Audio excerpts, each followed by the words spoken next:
തിരുവനന്തപുരം കോർപ്പറേഷനിൽ ബി.ജെ.പിയുടെ 67 സ്ഥാനാർത്ഥികളെ സംസ്ഥാന അധ്യക്ഷൻ രാജീവ് ചന്ദ്രശേഖർ പ്രഖ്യാപിച്ചു. കൊടുങ്ങാനൂർ ബി.വി. രാജേഷ്, ശാസ്തമംഗലം ആർ. ശ്രീലേഖ, കരിമം ജി.എസ്. ആശാനാഥ്, പാളയം പത്മിനി തോമസ്, തമ്പാനൂർ സതീഷ് തുടങ്ങിയവരുടെ പട്ടികയാണ് പുറത്തുവിട്ടത്.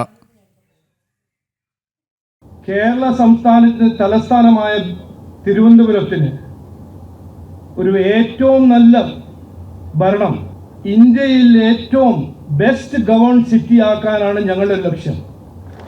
സെക്കൻഡ് അല്ല, തേർഡ് അല്ല, ഫോർത്ത് അല്ല, ലാസ്റ്റ് അല്ല, ഏറ്റവും നല്ല ഭരണം ചെയ്യുന്ന ഒരു നഗരമാക്കി മാറ്റാനാണ് ഞങ്ങളുടെ ലക്ഷ്യം. അതിനുവേണ്ടി ഞങ്ങൾ ഇന്ന് ഞങ്ങളുടെ ക്യാമ്പയിൻ തുടങ്ങുന്നു. 67 കാൻഡിഡേറ്റ്സ് പ്രഖ്യാപിക്കുന്നു. ഇവർ ബി.ജെ.പിന്റെ കാൻഡിഡേറ്റ്സുമാണ്.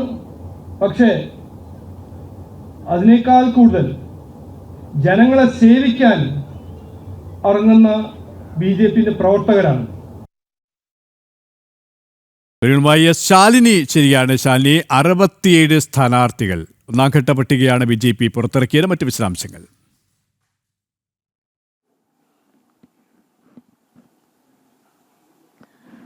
കെ.പി. ഭാരതീയ ജനതാ പാർട്ടിയുടെ 67 പേരുടെ ആദ്യഘട്ട സ്ഥാനാർത്ഥി പട്ടികയാണ് ബി.ജെ.പിയുടെ സംസ്ഥാന അധ്യക്ഷൻ രാജീവ് ചന്ദ്രശേഖർ ഇന്ന് വൈകിട്ട് 4:30 ബി.ജെ.പി സംസ്ഥാന കാര്യാലയത്തിൽ പ്രഖ്യാപിച്ചത്. അനുഭവ സമ്പത്ത് കൊണ്ടും ഒപ്പം തന്നെ വലിയ രീതിയിലുള്ള പരിചയ സമ്പത്ത് കൊണ്ടും ഒക്കെ പ്രമുഖരായിട്ടുള്ള ആളുകളെയൊക്കെ കോർത്തിണക്കിക്കൊണ്ടുള്ള ഒരു പട്ടികയാണ് ഇപ്പോൾ പ്രഖ്യാപിച്ചിട്ടുള്ളത്. ശാസ്തമംഗലത്ത് നിന്ന് മുൻ DGP ആർ. ശ്രീലേഖ അടക്കമുള്ളവർ ജനവിധി തേടുകയാണ് തദ്ദേശ തെരഞ്ഞെടുപ്പിൽ. രണ്ടാം ഘട്ട പട്ടിക അടുത്ത ദിവസങ്ങളിൽ തന്നെ പ്രഖ്യാപിക്കുമെന്നുള്ളതാണ് ബി.ജെ.പിയുടെ സംസ്ഥാന അധ്യക്ഷൻ വ്യക്തമാക്കുകയും ചെയ്തിട്ടുള്ളത്. വലിയ രീതിയിലുള്ള ഒരു സ്ഥാനാർത്ഥി പട്ടിക, അതായത് എല്ലാ മേഖലയിലും പ്രാധാന്യം നൽകിക്കൊണ്ടുള്ള ഒരു സമഗ്ര മാറ്റം മുന്നിൽ കണ്ടുകൊണ്ടുള്ളൊരു സ്ഥാനാർത്ഥി പട്ടികയാണ് ഇപ്പോൾ പ്രഖ്യാപിച്ചിട്ടുള്ളത്. അതിൽ പ്രായം കൊണ്ടും ഒപ്പം തന്നെ അനുഭവം സമ്പത്ത് കൊണ്ടും ഒക്കെ പ്രമുഖരായ ആളുകൾ ഇടം നേടിയിട്ടുണ്ട് എന്നുള്ളതാണ് ഏറ്റവും ശ്രദ്ധേയമായിട്ടുള്ള കാര്യം. തിരുമല മുതൽ ഏകദേശം ഫോർട്ട് വരെയുള്ള 67 വാർഡുകളിലെ സ്ഥാനാർത്ഥികളെയാണ് ഇപ്പോൾ പ്രഖ്യാപിച്ചിട്ടുള്ളത്.